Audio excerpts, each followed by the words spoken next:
فلا أقسم بمواقع النجوم وإنه لقسم لو تعلمون عظيم إنه لقرآن كريم في كتاب مكنون لا يمسه إلا المطهرون تنزيل من رب العالمين.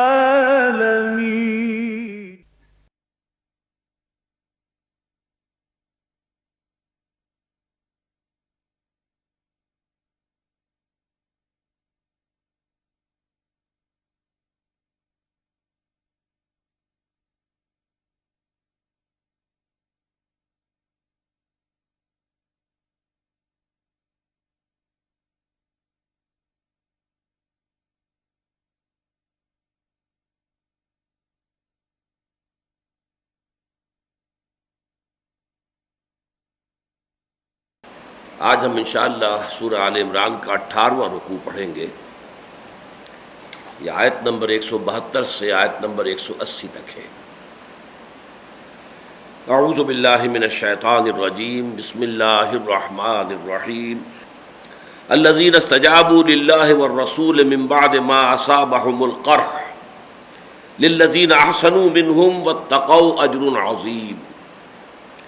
الذين قال لهم الناس ان الناس قد جمعوا لكم فاخشوهم فزادهم ايمانا وقالوا حسبنا الله ونعم الوكيل فانقلبوا بنعمة من الله وفضل لم يمسسهم سوء واتبعوا رضوان الله والله ذو فضل عظيم.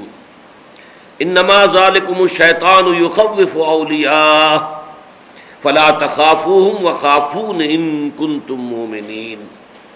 ولا يحزنك الذين يسارعون في الكفر إنهم لن يضروا الله شيئا يريد الله ألا يجعل لهم حظا في الآخرة ولهم عذاب عظيم. إن الذين اشتروا الكفر بالإيمان لن يضروا الله شيئا ولهم عذاب أليم. ولا يحسبن الذين كفروا أنما نملي لهم خير لأنفسهم انما نملی لهم لیزدادوا اثما ولهم عذاب مہین. ما كان الله ليذر المؤمنين على ما انتم عليه حتى يميز الخبيث من الطيب وما كان الله ليطلعكم على الغيب ولكن الله يجتبي من رسله من يشاء فآمنوا بالله ورسله وإن تؤمنوا وتتقوا فلكم أجر عظيم. ولا يحسبن الذين يبخلون بما آتاهم الله من فضله هو خيرا لهم بل هو شر لهم سيطوقون ما بخلوا به يوم القيامة ولله ميراث السماوات والأرض والله بما تعملون خبير. صدق اللہ العظیم. سورہ آل عمران میں غزوہ احد کے جو حالات و واقعات بیان ہوئے اور ان پر جو تبصرے ہوئے یہ پورے 60 آیات پر پھیلے ہوئے. آیت نمبر 121 سے لے کر اور آیت نمبر 180 تک یہ مسلسل یہی بیان ہے اور اس کا یہ آخری حصہ ہے جو آج ہم پڑھ رہے ہیں. اس میں پہلی 3-4 آیات میں غزوہ احد کا ایک تتمہ یا تکملہ یا ضمیمہ جو بھی اسے کہیں اس کا ذکر ہے. یہاں پر اس کا صراحت کے ساتھ یہ مذکور نہیں ہے کہ اس کا نام کیا تھا، لیکن سیرت کی کتابوں میں 2 غزوات کا ذکر ملتا ہے کہ جو گویا کہ غزوہ احد کے تتمے کی حیثیت یا تکملے یا ضمیمے کی حیثیت رکھتے ہیں. ان میں سے ایک جو ہے وہ غزوہ حمراء الاسد اور دوسرا غزوہ بدر صغریٰ یا بدر اخریٰ. پہلے وہ آیات پڑھ لیجئے، پھر میں ان دونوں کے ضمن میں جو سیرت کی بعض چیزیں ہیں وہ بیان کر دوں گا. الذین استجابوا للہ والرسول من بعد ما اصابهم القرح، وہ لوگ کہ جنہوں نے لبیک کہی اللہ اور اس کے رسول کی پکار پر. استجابت کسی کی پکار کو قبول کر لینا، کسی کی دعا کو قبول کر لینا، کسی کی پکار پر لبیک کہنا. الذین استجابوا للہ والرسول، وہ صحابہ مراد ہیں، وہ صحابہ حضور کے وہ ساتھی جنہوں نے اللہ کی اور اس کے رسول کی پکار پر لبیک کہی. من بعد ما اصابہم القرح، اس کے بعد کہ انہیں ایک بہت بڑا چرکا لگ چکا تھا، زخم لگ چکا تھا. ان کے 70 صحابہ شہید ہو چکے تھے، بہت زخمی تھے، زخموں سے چور چور بھی تھے. اس حالت میں بھی جب اللہ نے اور اس کے رسول نے انہیں پکارا تو وہ فوراً وہی جو فیض کے اشعار ہیں کہ واپس نہیں پھیرا کوئی فرمان جنوں کا، تنہا نہیں لوٹی کبھی آواز جرس کی. خیریت جاں راحت تن صحت داماں، سب بھول گئی مصلحت اہل ہوس کی. وہ اسی شان کے ساتھ انہوں نے لبیک کہی اور نکل آئے. للذین احسنوا منہم واتقوا اجر عظیم، یقیناً وہ لوگ کہ جو انتہائی نیک وکار اور انتہائی خوب کار تھے، اسلام میں انہوں نے احسان کا درجہ حاصل کر لیا ہے اور تقویٰ کی روش اختیار کی، ان کے لیے بہت بڑا اجر ہے. الذین قال لهم الناس، جن سے کہ لوگوں نے یہ کہا تھا ان الناس قد جمعوا لکم فاخشوہم فزادہم ایمانا، کہ لوگ تمہارے خلاف جمع ہو گئے ہیں، بہت بڑی جمعیت تمہارے اوپر حملہ آور ہوا چاہتی ہے. ان الناس قد جمعوا لکم فاخشوہم، تو ڈرو ان سے، فزادہم ایمانا، لیکن اس سے ان کے ایمان میں اور اضافہ ہو گیا، ان کے شوق شہادت اور ذوق جہاد کے اندر اور اضافہ ہوا. وقالوا حسبنا اللہ ونعم الوکیل، اور انہوں نے کہا ہمارے لیے ہمارا رب اللہ کافی ہے اور وہ بہترین کار ساز ہے، وہ بہترین ہستی ہے کہ جس پر توکل کیا جائے، جس پر بھروسہ کیا جائے. فانقلبوا بنعمت من اللہ وفضل، تو وہ لوٹے اللہ کی نعمت لے کر اور اس کے فضل کے ساتھ. لم یمسسہم سوء، انہیں کوئی برائی نہیں پہنچی، کوئی تکلیف نہیں پہنچی، کوئی گزند نہیں پہنچا. واتبعوا رضوان اللہ، انہوں نے اللہ کی رضا کی پیروی کی، وہ راستہ اختیار کیا جو اللہ کی رضا کی طرف لے جانے والا ہے. واللہ ذو فضل عظیم، اور یقیناً اللہ تعالیٰ بہت بڑے فضل والا ہے. ان آیات میں جیسا کہ میں نے عرض کیا، جو اصحاب سیر ہیں، سیرت نگار، انہوں نے کہا ہے کہ دو میں سے ایک واقعے کی طرف اشارہ ہے. ایک تو ہے غزوہ حمراء الاسد، یہ تو یوں سمجھیے کہ بالکل غزوہ احد کا ایک تتمہ ہی ہے. ہوا یہ کہ جیسا کہ آپ کو معلوم ہے کہ اگرچہ مسلمانوں کو خاصی بڑی شکست ملی تھی، 70 صحابہ شہید ہو گئے تھے، حضور بھی مجروح تھے، اور سب نے پہاڑوں پر چڑھ کر جو ہے وہ جان بچائی تھی. اور کفار کا معاملہ یہ تھا کہ وہ بڑے فتح کے شادیانے بجاتے ہوئے وہاں سے رخصت ہوئے تھے.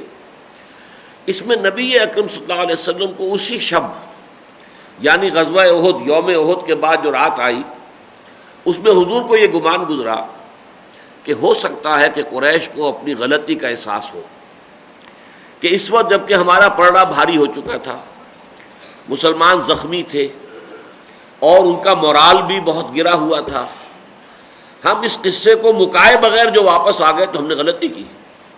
ہمیں چاہیے تھا کہ اس پورے قصے کو پاک کر کے آتے، ختم کر کے آتے. اور یہ میں آپ کو بتا چکا ہوں کہ خالد ابن ولید نے یہ مشورہ دیا بھی تھا، لیکن کمانڈر ان چیف کی حیثیت تھی ابو سفیان کو حاصل. خالد ابن ولید نے یہ کہا تھا کہ ہمیں پہاڑوں پر چڑھ کر ان کا خاتمہ کر دینا چاہیے، لیکن ابو سفیان نے یہ کہا کہ نہیں، اس میں اندیشہ بہت شدید ہے، نقصانات بہت ہوں گے، وہ اونچائی پر ہے، اوپر سے پتھراؤ ہی کریں گے، پتھر لڑکائیں گے، اسی سے ہماری جو ہے ہلاکت ہوگی، اوپر سے تیروں کی بارش کریں گے، اس سے ہلاکت ہوگی. لہذا اس نے اسی میں سمجھی کہ بس جو کچھ ہمیں حاصل ہو گیا ہے، ایک کامیابی ہمیں مل گئی اور ہمیں جو ہے اس وقت جو فتح حاصل ہو گئی ہے وہ کافی ہے، اس پر کفایت کریں اور واپس چلیں. تو حضور کو یہ اندیشہ ہوا کہ انہیں یہ خیال آئے گا کہ یہ ہم سے غلطی ہوئی ہے، لہذا ہمیں ان کا تعاقب کرنا چاہیے، مبادا وہ یہ سمجھ کر کہ مسلمان تو اس وقت جو ہے شکست خوردہ بھی ہے اور ان کے دل جو ہے پشمردہ بھی ہے، تو اس حوالے سے ہم آئیں اور فوراً حملہ کر دیں. اس کی بجائے انہیں یہ خبر جانی چاہیے کہ مسلمان تو تمہارے تعاقب میں آ رہے ہیں، ان کے حوصلے تو اتنے بلند ہیں، ان کا مورال اتنا اونچا ہے کہ وہ تو اس حالت میں بھی تمہارا تعاقب کر رہے ہیں، تمہارے پیچھے ہیں. اس کے لیے پھر حضور نے صبح ہی صبح اگلے دن اعلان کر دیا کہ چلیں اب ہمیں کوچ کرنا ہے، ہمیں قریش کا پیچھا کرنا ہے، تعاقب کرنا ہے. اور اس میں شرط آپ نے یہ لگا دی کہ صرف وہ لوگ اب ہمارے ساتھ جائیں گے جو غزوہ احد میں شریک تھے. اس موقع پر عبداللہ ابن ابی نے کوشش بھی کی کہ مجھے اجازت مل جائے کہ میں بھی آپ کے ساتھ چلوں. حضور نے انکار کر دیا، نہیں، کیونکہ وہ 300 آدمیوں کو لے کر علیحدہ ہو گیا تھا احد کے دن. لیکن اب جب اس نے چاہا کہ میں ساتھ چلوں تو حضور نے اسے اجازت نہیں دی. ایک اور صحابی کو اجازت دے دی. انہوں نے عذر پیش کیا تھا کہ میرے والد نے مجھے حکماً روک لیا تھا غزوہ احد کے دن، میری چھوٹی چھوٹی بچیاں ہیں، ان کی دیکھ بھال کرنے والا کوئی نہیں تھا، لہذا میرے والد نے مجھے حکماً روک لیا تھا. تو حضور نے ان کو اجازت دے دی، لیکن عبداللہ ابن ابی کو اجازت نہیں دی گئی. تو حضور وہاں سے نکلے ہیں اور مدینے سے 8 میل باہر آ کر حمراء الاسد ایک جگہ ہے، وہاں آپ نے خیمے لگا دیے، وہاں آپ نے اپنا جو ہے کیمپ قائم کر دیا.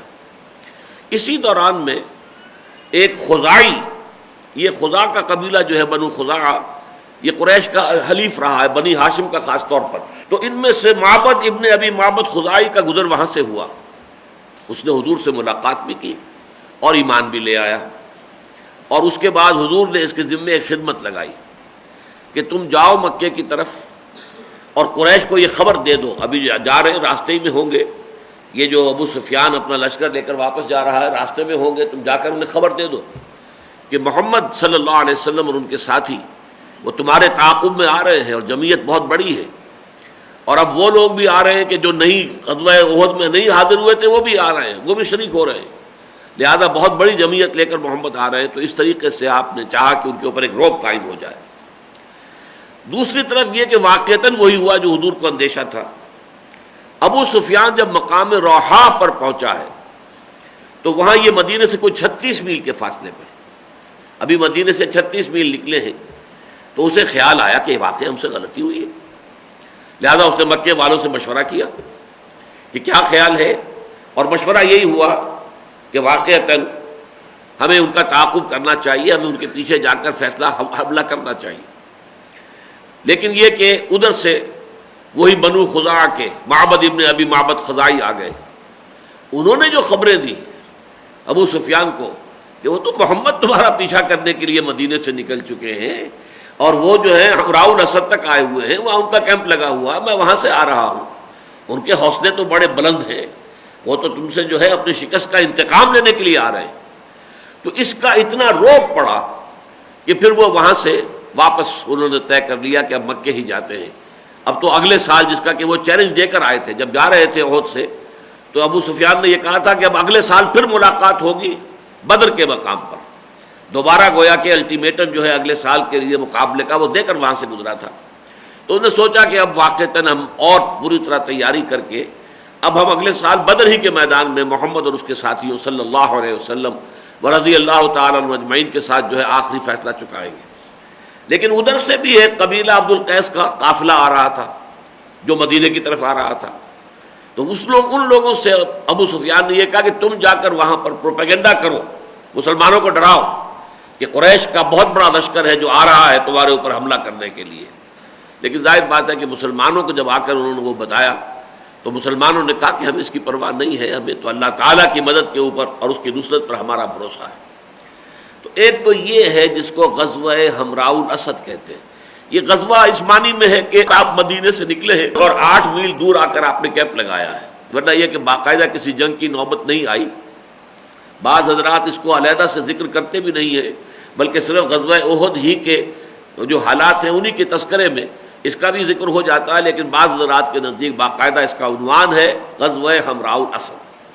اب آپ اس غزوے کی جو تفاصیل میں نے آپ کو بتائی ہیں ان کو ذہن میں رکھ کر ان آیات کا ترجمہ دوبارہ کیجیے. الذین استجابوا للہ والرسول من بعد ما اصابهم القرح، یعنی احد کے دن جو چرکا مسلمانوں کو لگ چکا تھا، جو زخم انہیں لگے تھے، 70 ان کے شہید ہوئے تھے، بہت زخمی تھے، زخموں سے چکنا چور تھے، اس کے بعد بھی جب اللہ کے رسول نے کہا کہ نکلو چلو تعاقب کرو قریش کا، تو انہوں نے فوراً لبیک کہی. للذین احسنوا منہم واتقوا اجر عظیم، یقیناً یہ لوگ، یہاں پہ جو منہم ہے یہ من تبعیضیہ نہیں ہے، من بیانیہ ہے. یعنی یہ وہ لوگ تھے کہ جو تقوی اور احسان کے مراتب عالیہ پر فائز تھے، جنہوں نے اس قدر سخت حالات میں بھی جب اللہ اور اس کے رسول نے پکارا تو فوراً لبیک کہی. للذین احسنوا منہم واتقوا اجر عظیم. الذین قال لهم الناس ان الناس قد جمعوا لكم فاخشوهم. وہ لوگ کہ جب ان سے لوگوں نے آ کر کہا، قبیلہ ہے جو عبد القیس کے لوگوں نے آ کر کہا کہ بہت بڑا لشکر ہے ابو سفیان کے ساتھ اور وہ تو تمہارے اوپر حملے کی تیاری کر رہے ہیں، تو جب ان سے کہا لوگوں نے کہ لوگ تمہارے خلاف جمع ہو چکے ہیں، فخشوہم تو ڈرو ان سے، فزادہم ایمانا تو اس سے ان کے ایمان میں اور اضافہ ہو گیا. وقالوا اور انہوں نے کہا حسبنا اللہ ونعم الوکیل، ہمارے لیے تو اللہ کافی ہے، اللہ کی مدد، اللہ کی نصرت، اللہ کی تائید، یہ اگر ہمارے شامل حال ہے تو ہمیں کوئی خوف نہیں. وہ گویا کہ وہی بات کہ ان ینصرکم اللہ فلا غالب لکم، اسی سورہ مبارکہ میں ہم پڑھ چکے ہیں. اگر اللہ تمہاری مدد کرے گا تو تم پر کوئی غالب نہیں آ سکتا. وَإِن يَخْذُلْكُمْ، اگر وہ تمہارا ساتھ چھوڑ دے، فَمَنْ ذَا الَّذِي يَنصُرُكُم مِّن بَعْدِهِ، تو پھر کون ہے جو اس کے بعد تمہاری مدد کر سکے. وَقَالُوا حَسْبُنَا اللَّهُ وَنِعْمَ الْوَكِيلُ، اور انہوں نے کہا کہ ہمارے لیے ہمارا رب کافی ہے، اس کی مدد اور نصرت پر ہمارا بھروسہ ہے اور وہ بہترین کارساز ہے.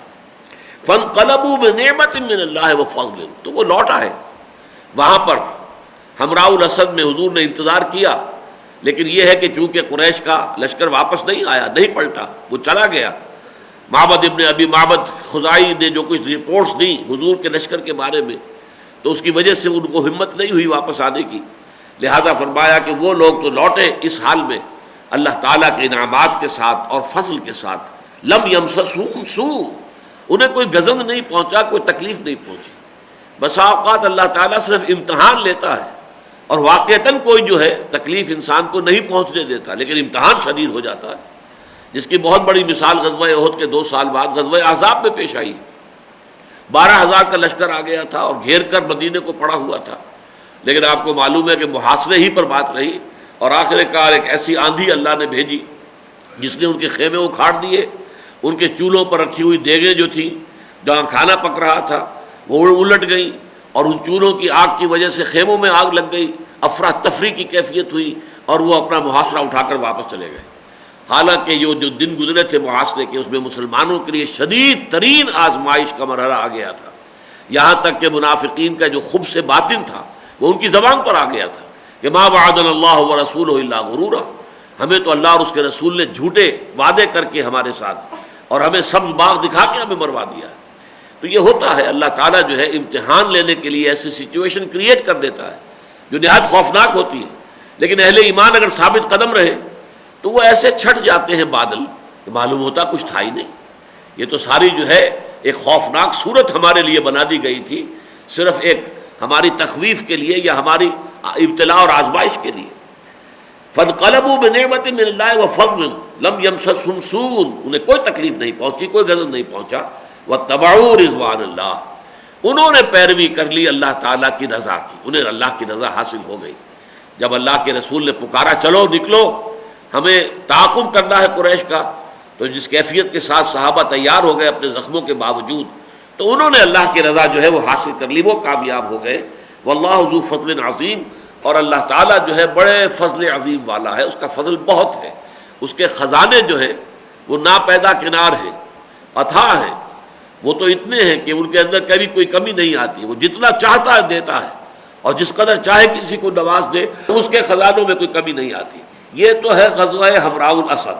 میرے نزدیک تو اصل میں اسی پر یہ آیات نازل ہوئی ہیں. ان آیات کے بارے میں یہ گمان کرنا کہ غزوہ بدر صغریٰ یا آخرہ کے بارے میں یہ آیات ہے، میرے نزدیک درست نہیں ہے. لیکن چونکہ مفسرین نے تذکرہ کیا ہے اس لیے میں اس کا تذکرہ بھی کر دیتا ہوں. ویسے بھی سیرت کا ایک چھوٹا سا چیپٹر ہے. یہ غزوہ بدر صغریٰ جو ہے وہ 1 سال بعد ہوا ہے. جیسا کہ میں نے آپ کو بتایا کہ احد سے واپس جاتے ہوئے ابو سفیان جو سپہ سالار تھا یا تھے، اس لیے کہ بعد میں تو ایمان لے آئے ہیں، صحابی ہیں، وہ اعلان کر گئے تھے کہ اب ہمارا مقابلہ آئندہ اگلے سال، یعنی کہ یہ دو مقابلے ہمارے ہو چکے بدر اور احد، اب تیسرا مقابلہ اگلے سال ہوگا اور وہ بدر کے مقام ہی پر ہوگا. تو حضور نے بھی کہا تھا صحابہ سے کہہ دو کہ ٹھیک ہے ہمیں تمہارا یہ چیلنج منظور ہے. لہذا اگلے سال پھر حضور صلی اللہ علیہ وسلم نکلے. آپ شعبان سن 4 ہجری میں مدینے سے نکلے. آپ کے ساتھ اب 1500 تو تھے جن کو پیادے کہا جائے گا، پیدل، اور 10 گھوڑ سوار تھے، 10 گھوڑوں کا ایک رسالہ، اور آپ آ کر میدان بدر میں آپ نے خیمے لگا دیے، اپنا کیمپ قائم کر دیا، کیونکہ چیلنج ان کا بدر کے مقام کا تھا کہ بدر پر آئیں گے، بدر میں پھر مقابلہ ہوگا آئندہ۔ ادھر ابو سفیان نکلا مکے سے، اس کے ساتھ 2000 تو پیادے تھے اور 50 جو ہیں گھوڑ سوار تھے، رسالہ 50 گھوڑوں پر مشتمل تھا۔ وہ صرف ایک منزل باہر آ کر مکے سے مر الزہران ایک جگہ ہے، وہاں کیمپ لگایا، لیکن کچھ عجیب کیفیت اس کی تھی، طبیعت پر رعب چھایا ہوا تھا مسلمانوں کا اور حضور کا، اور کچھ طبیعت آمادہ نہیں تھی، گویا کہ پچھلے سال کے دیے ہوئے چیلنج کو پورا تو کرنا چاہ رہا تھا لیکن طبیعت اس کا ساتھ نہیں دے رہی تھی۔ اس نے واپس آ کر وہیں پر بر الزہران میں مشورہ کیا اور لوگوں سے بھی کہ دیکھیں یہ اس وقت موسم مناسب نہیں ہے، آج کل کہیں کوئی سبزہ نہیں ہے، ہریالی نہیں ہے، ہمارے اونٹوں کو جانوروں کو کھانے کو کچھ نہیں ملے گا، ویسے بھی جو ہے اس وقت خشک سالی کا موسم ہے، ہمارے لیے بھی دقت ہوگی، تو اس میں یہ ہے کہ زیادہ تکالیف کا اندیشہ ہے، تو میرا یہ خیال ہے کہ ابھی ہم اس کو ٹال دیں، تو کیا رائے ہے؟ تو معلوم ہوا کہ سبھی کا حال وہی تھا جو ابو سفیان کا تھا، سب نے کہا ٹھیک ہے جی واپس ہی چلنا چاہیے۔ چنانچہ وہ وہیں سے واپس ہو گئے اور حضور 8 دن منتظر رہے ان کے بدر میں، اس کے بعد آپ واپس آئے اور گویا کہ ایک اللہ تعالیٰ نے بہت بڑی فتح، اخلاقی فتح حاصل عطا فرما دی، اور یہ کہ آس پاس کے قبائل کے اوپر جو روک پڑ گیا کہ اب یہ کہ محمد صلی اللہ علیہ وسلم تو عین جو وقت معین تھا اس پر پہنچ گئے تھے، لیکن قریش کو ہمت نہیں ہوئی کہ مقابلے کے لیے آ سکے، تو اس کو کہتے ہیں بدر صغریٰ، یعنی بدر کا چھوٹا واقعہ، وہ بدر کبریٰ ہے جو سن 2 ہجری کے اندر بدر غزوہ بدر ہوا، اسے بدر آخرہ بھی کہتے ہیں اور بدر الموعد بھی کہتے ہیں، جس کا وعدہ کیا گیا تھا، وہ بدر جس کا کہ وعدہ کیا گیا تھا جبکہ احد سے واپسی پر ابو سفیان نے کہا تھا کہ اب ہمارا آئندہ مقابلہ جو ہے نیکسٹ راؤنڈ یوں سمجھیے کہ وہ اب ہمارا ہوگا بدر کے مقام پر اگلے سال۔ تو یہ ہے 2 جن کو کہ مفسرین نے نقل کیا ہے کہ ان 2 میں سے کسی ایک پر ان آیات کا انطباق ہوتا ہے، جو میں نے اپنی رائے آپ کے سامنے پیش کر دی ہے۔ میرے نزدیک یہ غزوہ حمراء الاسد، بلکہ اسے بعض جو ہیں سیرت نگاروں نے علیحدہ غزوے کی حیثیت سے بیان نہیں کیا ہے، بلکہ یہ کہ احد ہی کے واقعات میں اگلے ہی دن تو معاملہ ہو گیا، یوم احد کے دوسرے دن ہی حضور نے فرمایا چلو ان کے تعاقب کرو، اور آپ گئے وہاں اور جا کر آپ نے وہاں پر ڈیرے لگائے۔ تو اس حوالے سے یہ کوئی علیحدہ غزوہ اس کو نہیں کہا جائے گا، جیسے یہاں غزوہ احد کے حالات کے ضمن ہی میں اس کا تذکرہ ہو گیا ہے، وہی بات مجھے زیادہ مناسب نظر آتی ہے کہ وہ غزوہ حمراء الاسد ہی سے متعلق ہے۔ اب آگے چلیے، انما ذالکم الشیطان یخوف اولیاء، دیکھو لوگوں یہ شیطان ہے جو تمہیں ڈراتا ہے اپنے دوستوں سے۔ یہ ترجمہ میں نے کیا ہے اس معنی میں کہ یخوفکم اولیاء، یخوف کے بعد کہ کم کی جو ضمیر ہے، ضمیر مفعولی، وہ یہاں پر مقدر مانی جائے کہ اصل میں شیطان جو ہے وہ اہل ایمان کو ڈراتا ہے اپنے دوستوں سے، یعنی کفار سے، مشرکین سے۔ وہ بڑی طاقت والے ہیں، بڑی جمعیت والے ہیں، ان کا مقابلے کا خیال نہ کرنا، جیسا کہ ہم پڑھیں گے سورہ توبہ میں کہ جب حضور نے فیصلہ کیا تھا کہ اب ہم نے مکے پر چڑھائی کرنی ہے، تو بہت سے صحابہ کا حال جو اس اعتبار سے اس وقت جو ہے وہ متزلزل سا ہو گیا تھا کہ قریش پر حملہ کرنے جائیں گے اور مکے پر حملہ کریں گے۔ تو یہ صورت جو ہے اصل میں اتنی روب کی کیفیت تھی قریش کی کہ بعض حضرات جو ہیں اس میں متعمل تھے۔ بالکل وہی بات یہ ہے کہ انما ذالکم الشیطان یخوف اولیاء، یہ شیطان ہے جو یخوفکم اولیاءہ، وہ ڈراتا ہے تمہیں اے مسلمانوں اپنے ساتھیوں سے، اپنے دوستوں سے۔ وہ چاہتا ہے کہ جو میرے ساتھی ہیں کفار اور مشرک، ان کا رعب تمہارے دلوں میں پڑ جائے۔ لیکن اس کا ایک ترجمہ اور بھی ہو سکتا ہے، اگر کم کو یہاں پر نہ مانا جائے، مقدر محذوف نہ مانا جائے، تو یہ شیطان اپنے ہی ساتھیوں کو ڈراتا ہے، یعنی اصل میں انہی پر اس کا اثر جو ہے ہوتا ہے جن کے دلوں کے اندر کچھ نہ کچھ بیماری موجود ہوتی ہے۔ اگر وہ بیماری موجود نہ ہو تو شیطان کے ڈراوے کا کوئی اثر ان پر نہیں ہوگا۔ یہ در حقیقت ان لوگوں کو کہ جن کے دلوں میں کوئی تھوڑا سا جگہ ہے، اس کے لیے بھی، شیطان کے لیے بھی صرف ان کے اوپر اثر انداز ہوتا ہے۔ انما ذالکم الشیطان یخوف اولیاء فلا تخافوہم، تو دیکھو ان سے مت ڈرو، وخافونی، ڈرو مجھ سے، اللہ سے ڈرو، ان کنتم مومنین، اگر تم حقیقتاً مومن ہو، اگر حقیقت ایمان تمہیں حاصل ہے تو خوف صرف اللہ کا ہونا چاہیے اور کسی کا نہیں. لا حول ولا قوت الا باللہ، کوئی طاقت نہیں ہے نہ بھلائی کی نہ برائی کی، نہ خیر کی نہ شر کی، نہ کوئی فائدہ پہنچانے والی نہ کوئی غضب پہنچانے والی، جب تک کہ اللہ کا اذن اور اس کا حکم نہ ہو. فلا تخافوهم وخافون ان کنتم مؤمنین ولا يحزنك الذين يسارعون في الكفر. اور اے نبی صلی اللہ علیہ وسلم اور آپ کی وساطت سے ہر مسلمان گویا کہ مخاطب تھا اس کا، تمہیں رنج اور غم کے اندر مبتلا نہ کر دیں وہ لوگ جو کفر کے لیے بڑی بھاگ دوڑ کر رہے ہیں.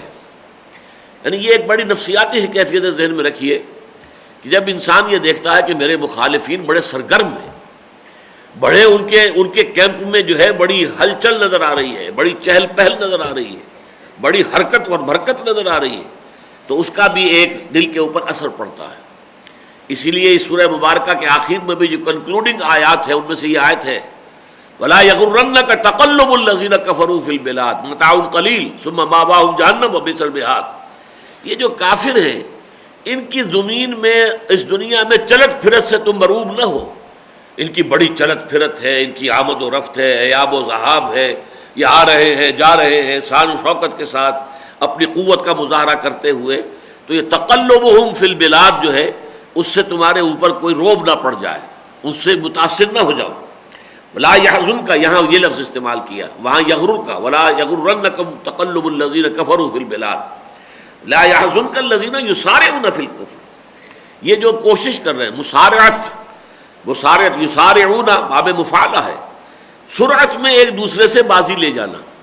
وہ تم سے زیادہ بھاگ دوڑ کر رہے ہیں، تم سے زیادہ جو ہے چہل پہل دکھا رہے ہیں، بہت حرکت کے اندر لگے ہوئے ہیں، بہت تیاریاں کر رہے ہیں، بڑی سازشوں کے تانے بانے بن رہے ہیں. انہم لن یضروا اللہ شیئا، یہ ہرگز اللہ کا کچھ بھی نہیں بگاڑ سکیں گے. یہ اللہ تعالیٰ کو کوئی غضب، یعنی اللہ سے مراد اللہ کے دین، اللہ کے رسول کو ہرگز کوئی غضب نہیں پہنچا سکیں گے. یرید اللہ اللہ یجعل لہم حظا فی الآخرہ. اصل میں ان کی یہ چہل پہل جو ہے، یہ ان کی آمد و رفت اور ایاب و ذہاب جو ہے، یہ اس بات کی علامت ہے کہ اللہ تعالیٰ یہ نہیں چاہتا کہ ان کے لیے آخرت میں سرے سے کوئی حصہ رہ جائے. وہ دنیا کے اندر جو ہے وہ ساری اپنی نعمتیں جو ہیں وہ استعمال کر لیں اور سارے عیش اڑا لیں یہیں پر، اور آخرت میں کوئی حصہ ان کا نہ ہو. اس کے لیے ذرا اس کی رسی دراز کرتا ہے. اگرچہ اہل ایمان پر اس کا ایک اثر ہوتا ہے، فطری طور پر، طبعی طور پر، جبلی طور پر کہہ لیجئے. جب اہل ایمان یہ دیکھتے ہیں کہ یہ اہل کفر جو ہیں ان کے ڈنکے بج رہے ہیں، ان کی سطوت ہے، عزت ہے، ان کو دنیا میں حکومت حاصل ہے، تو ایک اثر پڑتا ہے طبیعت کے اوپر. اس منفی طبیعت، اس اثر کو ختم کرنے کے لیے کہا گیا کہ وَلَا يَحْزُنْكَ الَّذِينَ يُسَارِعُونَ فِي الْكُفْرِ إِنَّهُمْ لَن يَضُرُّوا اللَّهَ شَيْئًا يُرِيدُ اللَّهُ أَلَّا يَجْعَلَ لَهُمْ حَظًّا فِي الْآخِرَةِ.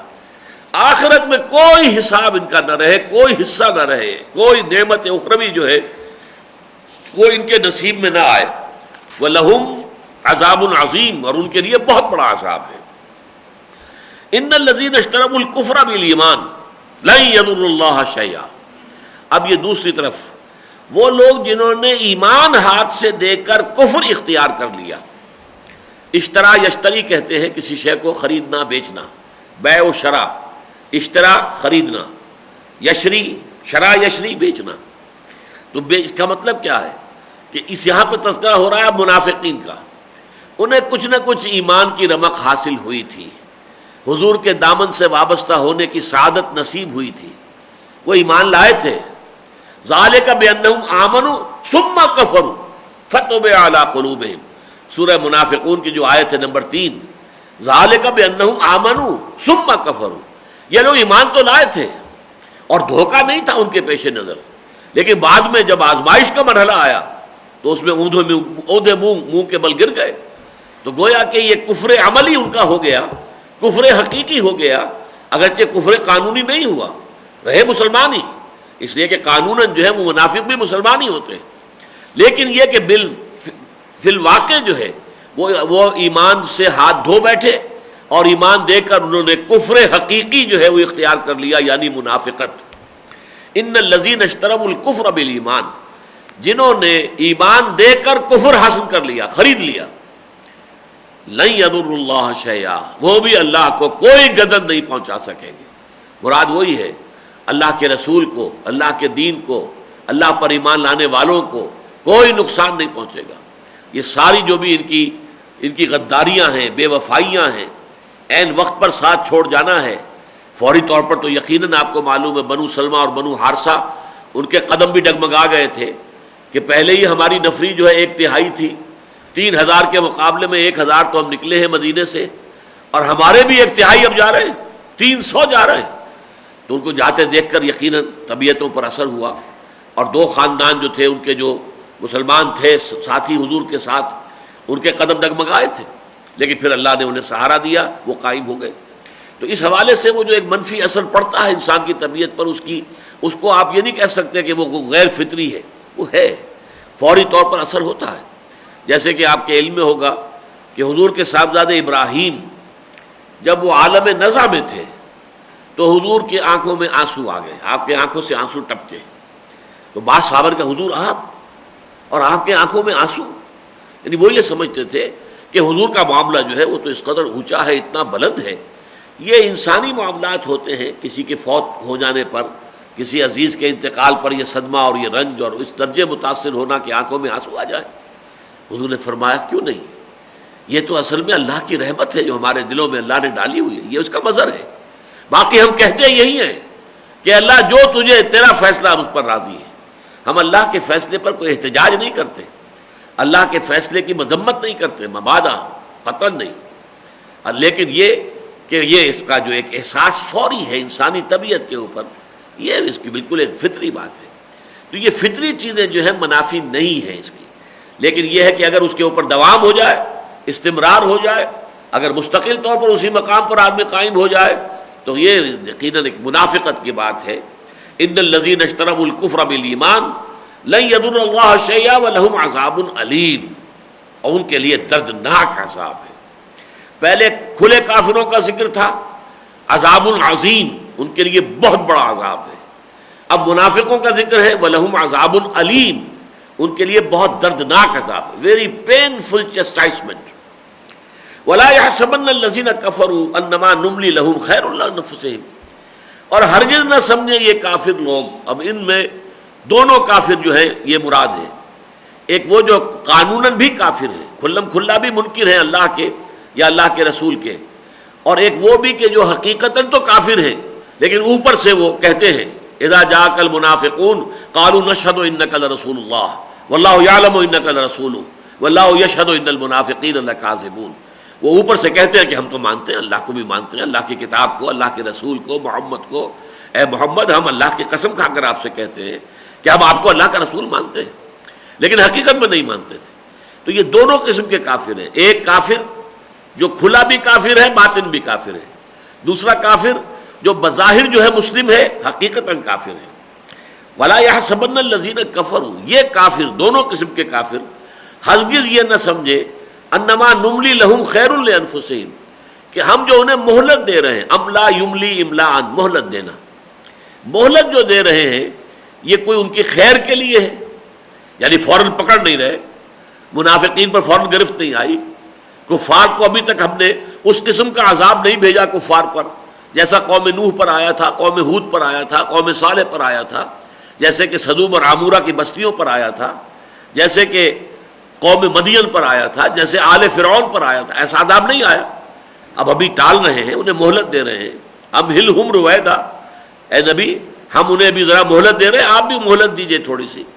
تو یہ جو املا ہے، املا یملی املاءن، اور امحال ہے، امحال کے معنی مہلت دینا، تو یہ نہ سمجھے کہ ہم ان کے لیے کسی خیر کا ارادہ کر رہے ہیں، نہیں، انما نملی لہم لیزدادوا اثما، ہم انہیں جو مہلت دے رہے ہیں، ہم انہیں جو ان کی رسی دراز کر رہے ہیں وہ اس لیے تاکہ یہ اور گناہ کما لیں، اور گناہ کما لیں، اور گناہ کما لیں، تاکہ ان کا عذاب شدید سے شدید تر اور شدید تر سے شدید ترین ہوتا چلا جائے۔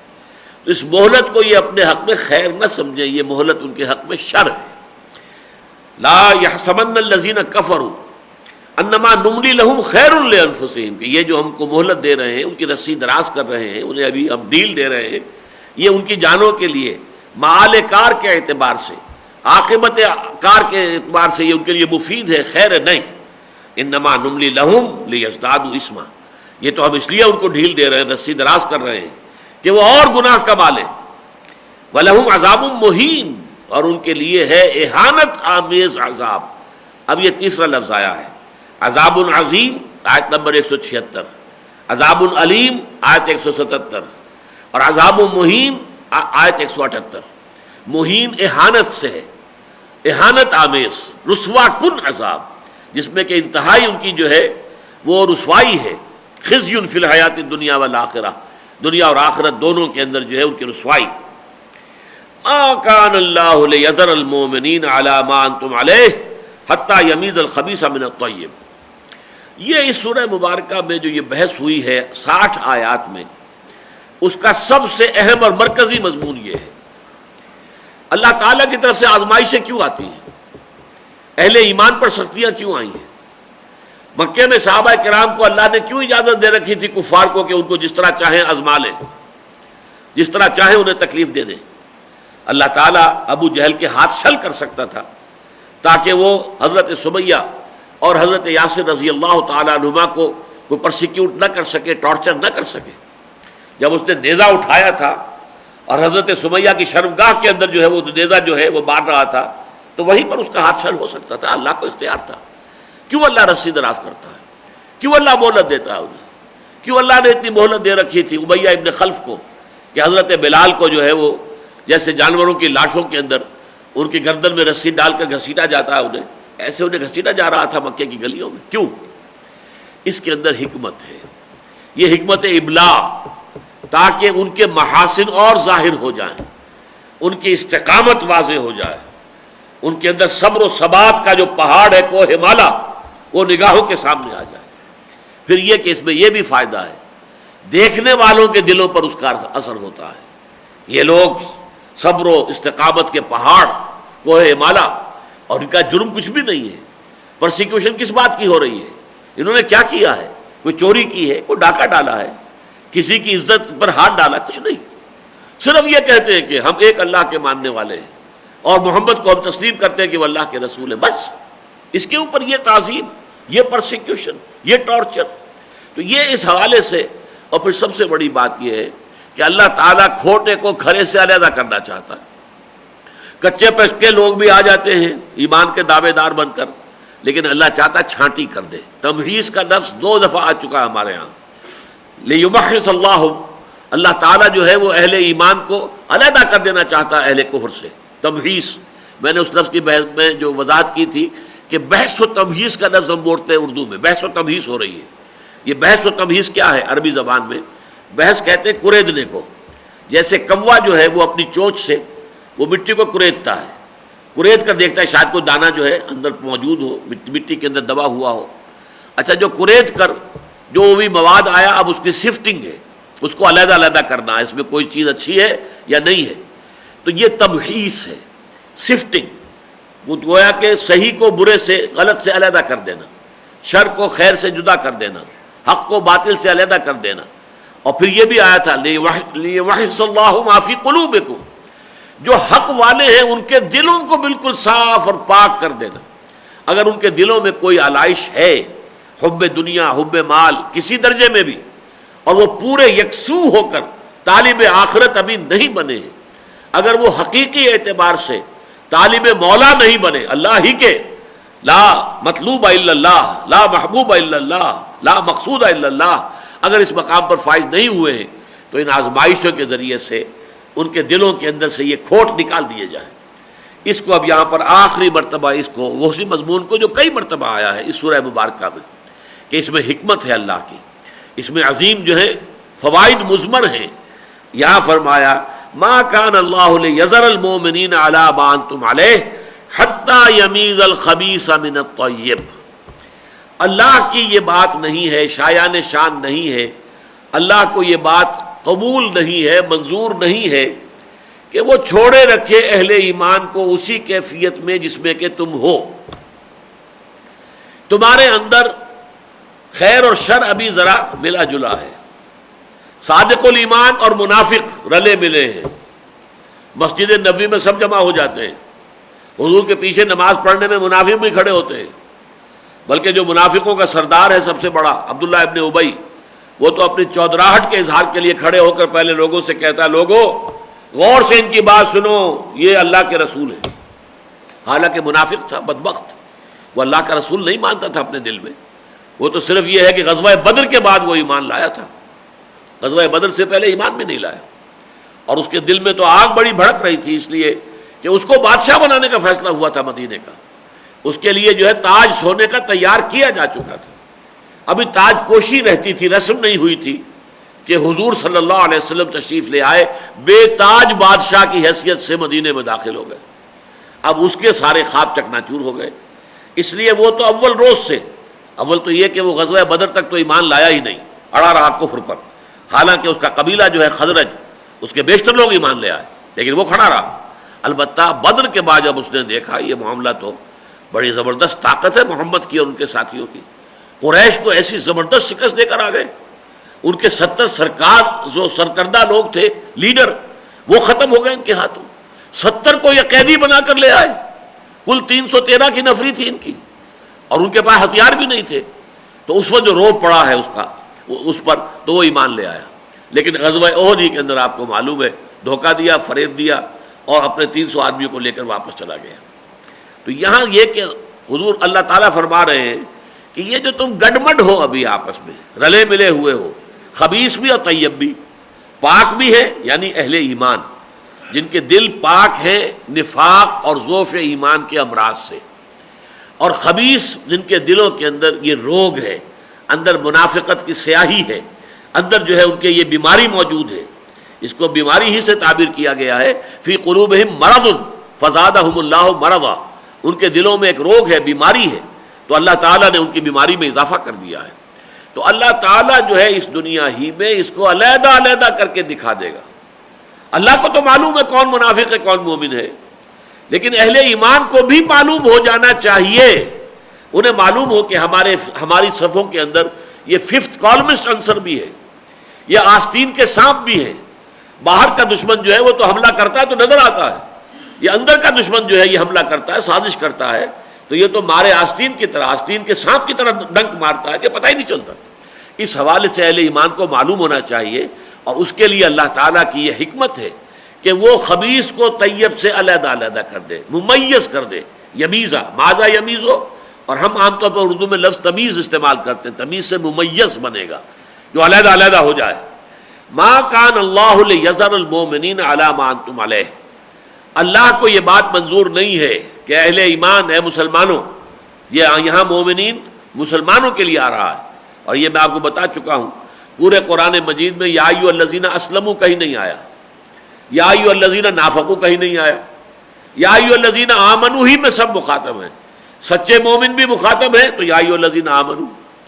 اگر صرف مسلمان جن کے دلوں میں ابھی ایمان نہیں نازل ہوا ہے، اترا نہیں ہے، وہ بھی یا ایھا الذین آمنوا، اور وہ منافق جن کے دلوں میں نفاق ہے، روگ ہے، بیماری ہے، وہ بھی یا ایھا الذین آمنوا، اس لیے کہ مدعی وہ بھی تھے ایمان کے اور قانون وہ بھی مسلمان تھے۔ تو ما کان اللہ لیذر المؤمنین علی ما انتم علیہ، اللہ کو یہ منظور نہیں ہے، یا اللہ کے یہ شایان شان نہیں ہے، یا اللہ کا یہ طریقہ نہیں ہے، اللہ کی یہ سنت نہیں ہے کہ وہ تمہیں چھوڑے رکھے اس کیفیت پر جس پر کہ اے مسلمانوں تم اس وقت ہو، یعنی تمہارے اندر مومن اور منافق گڈمڈ ہیں، ملے جلے ہوئے ہیں، اور ان کو علیحدہ علیحدہ کرنا یہ اللہ تعالیٰ کی سنت ہے۔ حتیٰ یمیز الخبیث من الطیب، یہاں تک کہ اللہ تعالیٰ ممیز کر دے خبیث کو طیب سے، معلوم ہو جائے ناپاک کون ہے، جن کے دلوں میں روگ ہے، گندگی ہے، نفاق کا مرض ہے، اور کون وہ لوگ ہیں کہ جن کے دل پاک ہیں، سالم ہیں، فطرت سلیمہ کے لوگ۔ وما کان اللہ لیطلعکم علی الغیب، اور یہ بھی اللہ کی سنت نہیں ہے کہ وہ تمہیں غیب پر مطلع کرے، یعنی اگر تو اہل ایمان کے اندر یہ صلاحیت ہوتی کہ وہ لوگوں کے دلوں کے اندر جھانک لیتے کہ یہ منافق ہے اور یہ نہیں ہے، تب ضرورت نہ پڑتی اس آزمائش کی، لیکن اللہ کی سنت یہ نہیں ہے، یہ غیب کا معاملہ ہے، کسی کے دل میں کیا ہے کیا نہیں ہے اللہ تعالیٰ تمہیں اس پر مطلع نہیں کرتا، یہ غیب کی خبر تمہیں نہیں دیتا۔ اگر تو ہوتا، یہ صرف معاملہ رسولوں کا ہے، رسولوں کے بارے میں اللہ تعالیٰ جو ہے جس کو چاہتا ہے وہ ولیکن اللہ یجتبی من رسلہ من یشاء، اپنے رسولوں میں سے جس کو چاہتا ہے غیب کا علم دیتا ہے، جتنا چاہتا ہے دیتا ہے۔ وہ تو رسول کی جو ہے نگاہ جو ہے وہ تو یقیناً لوگوں کے سینوں کو چیر کر بھی دیکھ لیتی تھی کس کے دل میں ایمان ہے کس کے دل میں نہیں ہے، لیکن عام صاحب ایمان کے لیے یہ نہیں ہے، اس کے پاس وہ صلاحیت نہیں ہے، اسے اللہ تعالیٰ نے غیب کا علم نہیں دیا ہے، یہ قاعدہ نہیں ہے اس کائنات کا، اور یہ جو تخلیق آدم کا معاملہ ہے اس میں یہ نہیں ہے کہ لوگوں کو، عام لوگوں کو غیب کی اطلاعات بام پہنچائی جائیں۔ البتہ یہ ہے کہ اللہ تعالیٰ اپنے رسولوں میں سے جن کو بھی چن لیتا ہے، پسند کر لیتا ہے، تو ان کو وہ غیب کی خبر بھی دیتا ہے، ان کو تو معلوم ہو جاتا ہے۔ چنانچہ آپ کو معلوم ہے غزوہ تبوک سے جب واپس آ رہے تھے حضور اور اہل ایمان، تو ایک تنگ گھاٹی میں سے گزرنے کا موقع آ گیا، جس میں سے بس بیک وقت جو ہے وہ ایک آدمی یا ایک اونٹ ہی چل سکتا ہے، آگے دو چار آدمی جو ہیں ساتھ آگے ساتھ نہیں چل سکتے تھے۔ وہاں پر کچھ منافق مدینے کے پہلے سے ڈیرا لگا کر بیٹھے ہوئے تھے کہ جب محمد یہاں سے گزریں گے ہم یہاں قتل کر دیں گے، فوراً ان کو ایمبوش کریں گے، حملہ کریں گے، ہجوم کریں گے ان پر، انہیں ختم کر دیں گے۔ وہ منافق جب آئے ہیں انہوں نے حملہ کیا ہے، تو جو اونٹ کی نکیل پکڑے ہوئے آگے جا رہے تھے صحابی، انہوں نے اپنی لاٹھی کے ذریعے سے ان کو مار مار کے ان کو پیچھے ہٹایا ہے، لیکن انہوں نے منہ پہ ڈھانٹے باندھے ہوئے تھے اور وہ پھر بھاگ گئے۔ تو حضور نے بتا دیا کہ میں تمہیں بتا دیتا ہوں ان کے نام، یہ فلاں فلاں فلاں فلاں فلاں تھے یہ، لیکن ساتھ ہی حضرت حذیفہ تھے یہ جو حضور کے آگے آگے چل رہے تھے آپ کی اونٹنی کی رسی پکڑ کر۔ تو حضرت حذیفہ کہتے ہیں مجھے بتا دیا حضور نے کہ یہ فلاں فلاں فلاں فلاں لوگ ہیں، لیکن دیکھنا کسی کو بتانا نہیں ہے، یہ میرا راز ہے تمہارے پاس۔ اسی لیے حضرت حذیفہ کا نام پڑ گیا صاحب و سر النبی، وہ صحابی جن کے پاس کے حضور کا ایک راز ہے۔ لیکن یہ کہ اللہ نے حضور کو تو مطلع فرما دیا کہ کون منافق یہ ہیں، رات کے اندھیرے میں چاہے انہوں نے چہرے چھپائے ہوئے تھے، لیکن اللہ نے بتا دیا حضور کو، اور حضور نے حضرت حذیفہ کو بتا دیا۔ لیکن عام کسی صاحب ایمان کے لیے یہ شکل نہیں ہے کہ وہ اس طریقے سے غیب پر مطلع ہو جائے۔ وما کا اللہ لیطلعکم علی الغیب، اور اللہ کی یہ شان نہیں ہے، یہ طریقہ نہیں ہے، یہ سنت نہیں ہے کہ وہ تمہیں مطلع کرے غیب پر۔ ولیکن اللہ یجتبی من رسلہ من یشاء، ہاں لیکن اللہ تعالیٰ پسند فرما لیتا ہے اپنے رسولوں میں سے جس کو چاہتا ہے۔ یہ مسئلہ ذرا سمجھ لیجئے کہ علم غیب کا مسئلہ ہمارے ہاں جو عقائد کی بحثیں ہیں ان میں بہت ایک تلخ مسئلہ بنا ہوا ہے۔ اہل حدیث حضرات جس شدت کے ساتھ نفی کرتے ہیں علم غیب کی، اور دوسری انتہا پر بریلوی حضرات وہ عالم ما کانا وما یکون الفاظ یہ لیتے ہیں اور اس میں اندر مبالغہ یہ کرتے ہیں گویا کہ کل علم حضور کے پاس تھا صلی اللہ علیہ وسلم، کل غیب کا علم۔ تو اس میں جو اصل اعتدال کی راہ ہے، اور وہ میں نے بہت مرتبہ پہلے اپنے دروس میں بیان کیا ہے کہ میں جب ابھی طالب علم تھا میڈیکل کالج میں، تو میں نے ایک بریلوی عالم دین جو منٹگمری میں تھے، اب سائیوال کہلاتا ہے، مولانا منظور شاہ صاحب، ان سے میں نے گفتگو کی۔ انہوں نے یہ بتایا کہ ہم حضور کے علم کے بارے میں 3 باتیں مانتے ہیں۔ نمبر 1، حضور کا علم حادث ہے، قدیم نہیں ہے، ہمیشہ سے نہیں ہے، بلکہ یہ کہ حادث ہے، یہ اللہ نے دیا ہے تو آیا ہے۔ حضور کا علم عطائی ہے، ذاتی نہیں ہے، اللہ نے دیا ہے تو اللہ تعالیٰ کا دیا ہوا علم ہے، خود اپنی ذات سے آپ کو علم حاصل نہیں ہے۔ نمبر 3، آپ کا علم محدود ہے، لا محدود نہیں ہے۔ لا محدود علم جو ہے وہ صرف اللہ کا ہے۔ البتہ جب ایک بریلوی مسلک کا شخص کہتا ہے عالم ما کانا وما یکون، تو اس کے ذہن میں یہ ہوتا ہے کہ مستقبل کی خبریں بھی تو حضور کو دی گئی ہیں اور حضور نے ہمیں دی ہے، یہ ما یکون میں آ گیا، یعنی آپ نے خبریں دی ہیں قیامت کی علامات کیا ہوں گی، آپ نے جو آخری زمانے کی جنگوں کا تذکرہ کیا ہے، حدیث کے پورے باب ہیں، کتاب الملاحم اور کتاب و اشراط الساعہ، کتاب و علامات القیامہ، یہ سب کیا ہیں؟ یہ آئندہ کی خبریں دی جا رہی ہیں نا، ما یکون ہے یہ، اور ما کانا جو پیچھے ہے، یقیناً حضور کا علم ما کانا اور ما یکون دونوں کو حاوی ہے، لیکن کل ما کانا نہیں اور کل ما یکون نہیں، دونوں طرف جو ہے محدودیت ہو جائے گی، لیکن اپنی جگہ پر ایسنشلی ما کانا بھی ہے اور ما یکون بھی ہے، اس لیے کہ جو کچھ ہونے والے ہیں واقعات، جو مستقبل میں پیش آنے والے واقعات ہیں، ان کی بھی خبر اللہ نے حضور کو دی ہے صلی اللہ علیہ وسلم، اور حضور نے کتنی پیشن گوئیاں جو ہیں وہ مسلمانوں کے سامنے، صحابہ کے سامنے بیان کی ہیں، جو ہمارے پاس اب حدیث کی کتابوں میں جمع ہیں۔ تو اس اعتبار سے ایک شخص جب الفاظ بول رہا ہوتا ہے تو اس کے ذہن میں اس کا تصور کچھ اور ہوتا ہے. ما کانا وما یکون. اب سننے والے نے کہا گویا کہ یہ کہہ رہا ہے کہ کل ما کان اور کل ما یکون، یہ یقیناً شرک ہو جائے گا. لہذا جب وہ مولانا منظور شاہ صاحب نے جب میرے سامنے یہ 3 باتیں بیان کر دی، حضور کا علم حادث ہے، قدیم نہیں ہے، نمبر 1. عطائی ہے، اللہ کا عطا کردہ ہے، ذاتی نہیں ہے، نمبر 2. محدود ہے، لا محدود نہیں. میں نے کہا پھر میرا تو کوئی جھگڑا آپ سے نہیں ہے. اب اگر ہم اس پر جائیں کہ صاحب کوئی علم تھا ہی نہیں، تو اس کا تو مطلب یہ کہ نبوت کی نفی ہو گئی. نبوت علم غیب ہی کا تو نام ہے، عالم غیب کی سیریں کراتا ہے اللہ تعالیٰ. کذالک نوری ابراہیم ملکوت السماوات والارض. حضرت ابراہیم کو آسمان و زمین کے ملکوت دکھائے اللہ نے. حضور کو شب معراج میں کیا کیا دکھایا، کیا کیا مشاہدات کرائے. اب اس کی نفی ہم کیسے کریں گے؟ تو یقیناً غیب کا علم حضور کو عطا کیا گیا، لیکن کل غیب نہیں. کل غیب کہیں گے تو یہ شرک ہو جائے گا. لیکن غیب مجرد تو علم ہے، جتنا بھی اللہ نے چاہا غیب ہے، جتنا اللہ نے دیا غیب میں سے وہ یقیناً اللہ کے رسول کا علم ہے. تو وہی بات یہاں فرمائی ہے، ما کان اللہ لیطلعکم علی الغیب ولکن اللہ یجتبی من رسلہ من یشاء فآمنوا باللہ ورسلہ. پس اے مسلمانوں، تمہارا کام یہ کہ ایمان لاؤ اللہ پر اور اس کے رسول پر. غیب پر تمہیں مطلع نہیں کیا جائے گا. تمہاری شان یہ کہ یؤمنون بالغیب، غیب میں رہتے ہوئے ایمان لاؤ، تبھی تو ایمان ہے. اگر سامنے سارے معاملات آ جائیں گے قیامت کے دن تو سب سے بڑا مومن تو ابو جہل ہوگا. کیا انکار کرے گا وہ اللہ کا؟ کیا وہ آخرت کا، کیا وہ قیامت کا، کیا وہ جنت کا، دوزخ کا کسی کا انکار کرے گا؟ جو فرعون ہے وہ سب سے بڑا مومن ہوگا اس دن؟ نہیں، اس دن کی بات نہیں. غیب کے عالم میں رہتے ہوئے، جیسا کہ سورہ بقرہ کے بالکل شروع میں فرمایا، الذین یؤمنون بالغیب ویقیمون الصلاۃ ومما رزقناہم ينفقون. لہذا تمہیں تو غیب پر خود مطلع ہو کر ایمان لانا وہ تمہارا معاملہ نہیں ہے. غیب پر تو ہم مطلع کرتے ہیں صرف اپنے رسولوں میں سے جس کو چاہیں جتنا چاہیں، لیکن تمہارا کام یہ ہے فآمنوا باللہ ورسلہ، ایمان لاؤ اللہ پر اور اس کے رسولوں پر. وإن تؤمنوا وتتقوا، اور اگر تم واقعتاً اللہ پر ایمان رکھو گے اور تقویٰ کی روش اختیار کرو گے فلکم اجر عظیم، تو تمہارے لیے بہت بڑا اجر و ثواب ہے. ولا يحسبن الذين يبخلون بما آتاهم الله من فضله هو خيرا لهم. جیسے یہ فرمایا تھا کہ اگر ہم کافروں اور منافقوں کی رسی دراز کر رہے ہیں، مہلت دے رہے ہیں، تو وہ یہ نہ سمجھے کہ یہ ان کے حق میں خیر ہے، یہ شر ہے، تاکہ وہ اور گناہ کما لیں، اپنے نامہ اعمال کو اور سیاہ کر لیں، اپنے عذاب کی سختیوں میں اور اضافہ کر لیں. اسی طرح یہاں فرمایا ولا يحسبن الذين يبخلون بما آتاهم الله من فضله هو خيرا لهم. ہرگز نہ سمجھے وہ لوگ جو اس مال کے ساتھ بخل کرتے ہیں جو اللہ نے انہیں اپنے فضل سے عطا کیا ہے کہ یہ ان کے لیے خیر ہے.